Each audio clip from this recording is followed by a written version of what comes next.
Hai Blosis, kenalkan saya Restu. Saya akan menceritakan sebuah alur cerita film yang berjudul Goodfellas. Film ini merupakan adaptasi novel yang diambil dari kisah nyata, hingga menggambarkan kondisi asli. Kisah ini berpusat pada mafia dan gangster. Film ini menjadi salah satu film bergenre crime terbaik yang pernah dibuat. Adanya aktor jempolan termasuk Robert De Niro menjamin kualitas film ini. Baiklah, tanpa basa-basi lagi, mari kita mulai. Skr, skr, skr. Di awal film, tepatnya di New York, Brooklyn tahun 1955, terlihat seorang remaja yang sedang berdiri di samping jendela, menghadap ke seberang jalan. Baginya, menjadi gangster lebih baik daripada menjadi presiden, karena menurutnya mereka bisa bertindak kriminal tanpa diketahui polisi. Ia bernama Henry Hill, yang ingin disegani oleh orang-orang di lingkungannya. Henry bekerja sepulang sekolah di pangkalan taksi seberang jalan rumahnya, yang dijalankan oleh Teddy Cicero bersama Paul Cicero, bos di lingkungannya itu.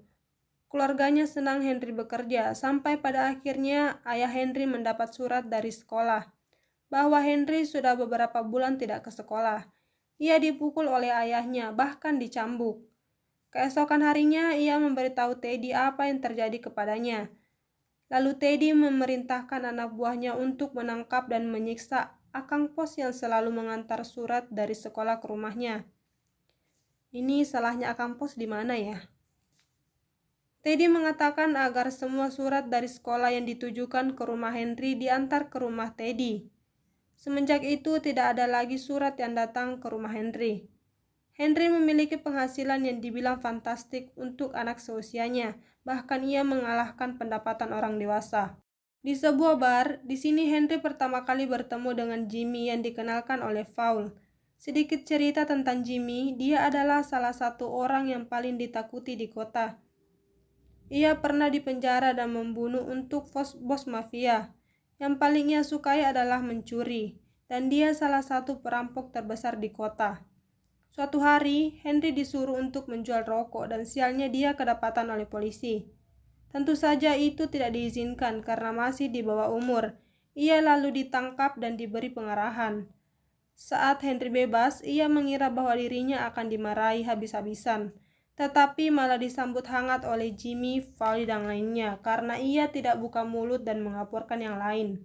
Di sini Henry resmi bergabung bersama Paul dan Jimmy. Di tahun 1963, Henry sudah dewasa. Ia berencana mencuri sebanyak 30 M di bandara bersama Tommy, temannya yang dipimpin oleh Jimmy. Di sebuah restoran tempat perkumpulan Jimmy dan kawan-kawannya, Tommy menceritakan sebuah kisah. Lalu Henry tertawa dan mengatakan Tommy lucu. Tetapi Tommy merasa tersinggung dan hampir memukul Henry. Tiba-tiba seorang pria yang bernama Sonny muncul dari belakang dan menagih utang kepada Tommy. Karena merasa tersinggung, Tommy langsung memukul kepala Sonny dengan botol minuman yang ada di depan meja. Si Tommy ini kurang ajar, suka membuat keributan dan agak sedikit gila. Itulah Blosis, kadang orang yang meminjam lebih galak daripada yang meminjamkan, makanya harus hati-hati ya Blosis. Sonny bertemu dengan Pauli dan menceritakan perbuatan Tommy padanya. Ia meminta bantuan Paul untuk melindunginya. Paul setuju dengan syarat ia harus membayar Paul setiap minggu tanpa henti. Dan akhirnya restoran Sonny bangkrut karena harus membayar Paul tapi tidak ada pemasukan.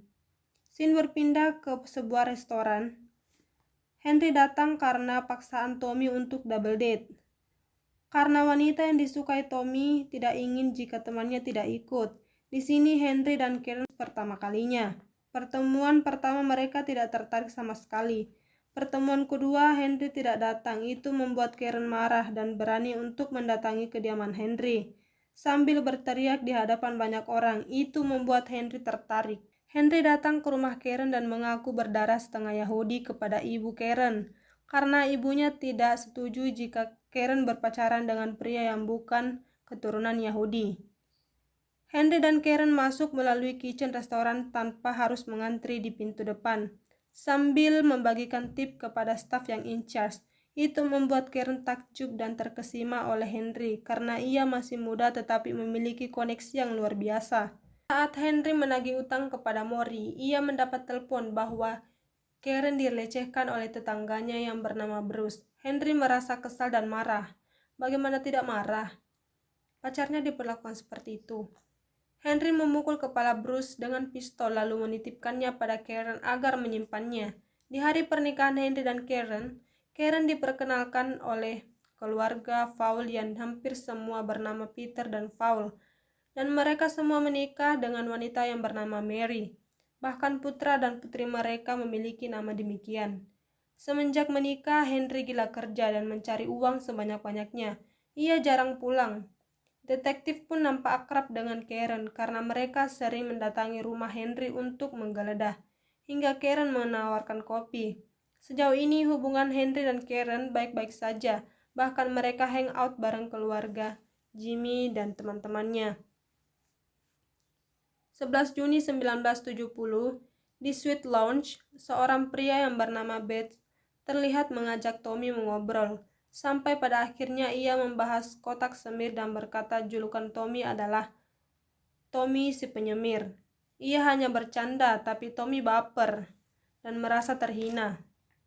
Setelah lounge-nya tutup, Tommy datang menghajar Bates habis-habisan dan dibantu oleh Jimmy dan Henry.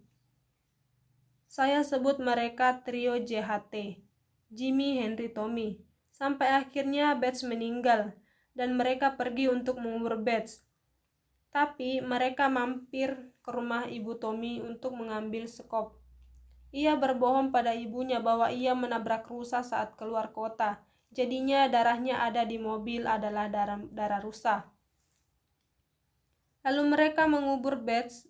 Bates adalah kru Gambino yang dianggap salah satu orang penting, jadi perlu alasan yang kuat untuk membunuhnya. Harus ada persetujuan, jika tidak mereka yang akan terbunuh. 6 bulan kemudian, malam itu Jimmy memberitahu Henry bahwa mereka harus memindahkan mayat Bates karena tempat itu akan digunakan untuk membuat kondominium. Lalu trio JHT menggalinya dan memindahkan mayat tersebut. Henry memiliki kekasih yang bernama Janice dan ia menyewakan apartemen mewah padanya. Dan sejauh ini Karen baik-baik saja bersama anaknya dan tidak pernah menanyakan hal apapun kepadanya. Di sebuah bar, tempat trio JHT berjudi dan kawan lainnya, terlihat Tommy yang memesan minuman kepada Spider, sebutan untuk seorang pelayan di bar tersebut. Spider tidak menyimak baik perkataan Tommy dan itu memicu kemarahan Tommy karena merasa terabaikan. Mereka adu mulut dan Tommy mengeluarkan pistol lalu menembak sembarangan ke lantai, tapi ia mengenai kaki Spider. Itulah gilanya Tommy. Henry pulang ke rumah dan bertengkar dengan istrinya. Mulai di sini hubungan mereka mulai renggang. Di malam berikutnya, trio JHT kembali ke bar yang sama. Setelah Spider mengantar minuman ke meja trio JHT, Tommy membicarakan hal-hal yang konyol dan membuat Spider berkata kasar kepada Tommy. Jimmy yang mendengar hal itu tertawa dan mencoba memanas-manasi Tommy.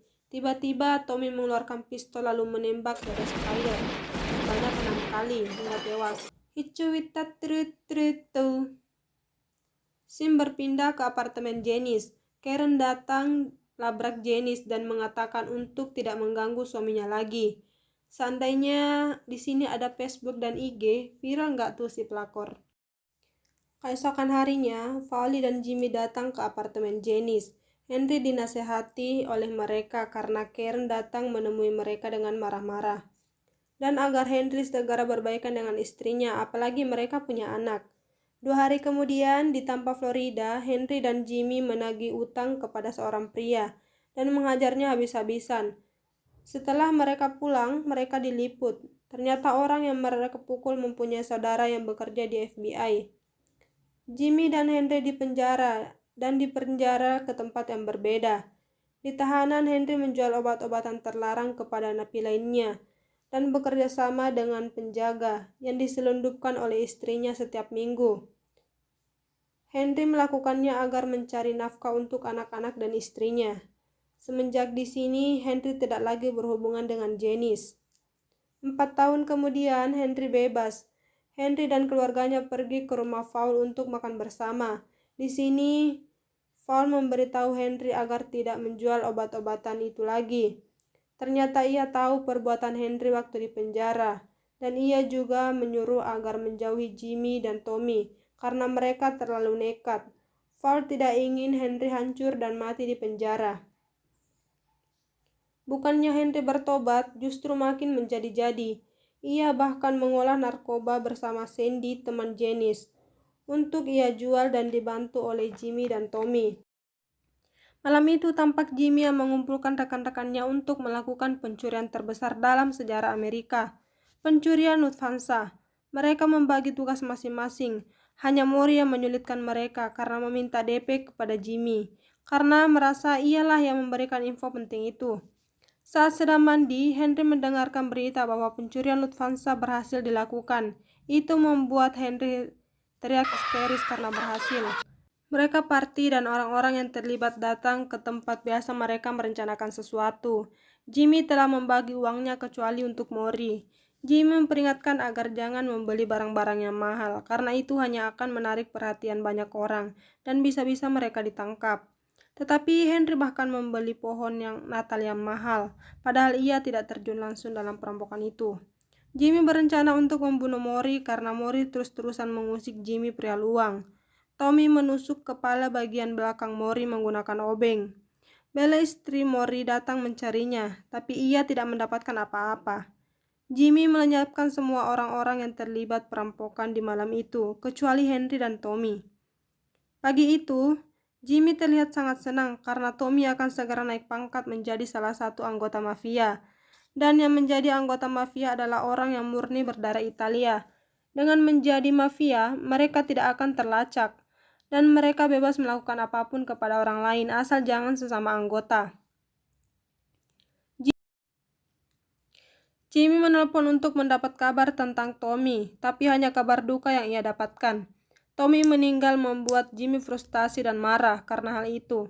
Kematian Tommy untuk pembalasan dendam terhadap kematian Bates, karena Bates anggota mafia sedangkan Tommy bukan. 11 Mei 1980, Henry membawa beberapa pistol kepada Jimmy, karena Jimmy ingin membeli pistol tetapi Jimmy menolak untuk membelinya karena merasa tidak cocok. Di perjalanan, Henry tampak gelisah dan selalu melihat ke atas karena ia merasa ada helikopter yang selalu mengikutinya. Sesampainya di rumah sakit untuk menjemput adiknya, Henry terlihat pucat seperti zombie membuat dokter ingin mengobatinya. Kemanapun Henry pergi, ia selalu melihat helikopter terbang di atasnya.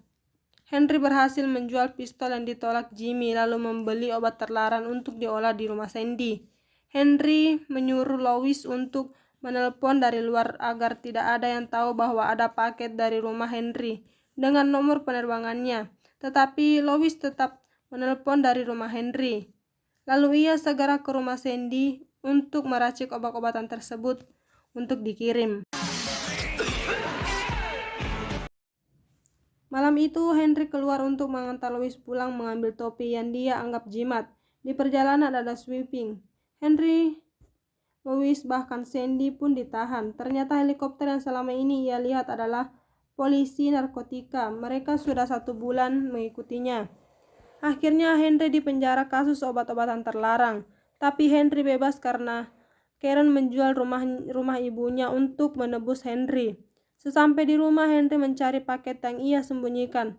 Tapi Karen sudah membuangnya saat polisi datang menggeledah rumahnya, membuat Henry marah. Keesokan harinya, Henry datang menemui Paul untuk meminta bantuan. Paul memberinya uang $3.200 untuk beli peti mati pun tidak cukup. Karen datang kepada Jimmy untuk meminta bantuannya, dan dia diberi uang $2.000 dan akan memberinya gaun cantik. Ia pun menyuruhnya untuk ambil sendiri di ujung lorong. Belum sempat masuk, Karen melihat beberapa orang. Ia sadar bahwa Jimmy berniat membunuhnya. Karen segera pulang dan menangis ketakutan. Henry datang menemui Jimmy. Jimmy menyuruh Henry pun pergi untuk membunuh seseorang di Florida.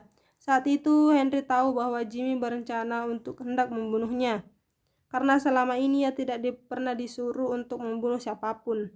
Henry memutuskan untuk membuka mulut di pengadilan agar ia bisa selamat dan melanjutkan hidup. Ternyata selama ini telepon rumah dan telepon Henry pun disadap. Pengadilan pun diadakan dan dihadiri oleh Paul dan Jimmy. Setelah pengakuan Henry, ia pun kembali jadi bukan siapa-siapa, diperlakukan seperti orang biasa, dan pindah ke rumah bersama istri dan anaknya. Tahun 1987, Henry terlibat kasus narkoba lagi dan menjalani masa pencobaan 5 tahun. Saat itu pun Henry dinyatakan sudah bersih.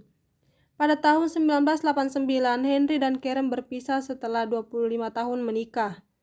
Dan hal yang ditakutkan oleh Paul terjadi, bahwa ia menikmati masa tuanya di penjara dan ia pun meninggal di penjara pada tahun 1988.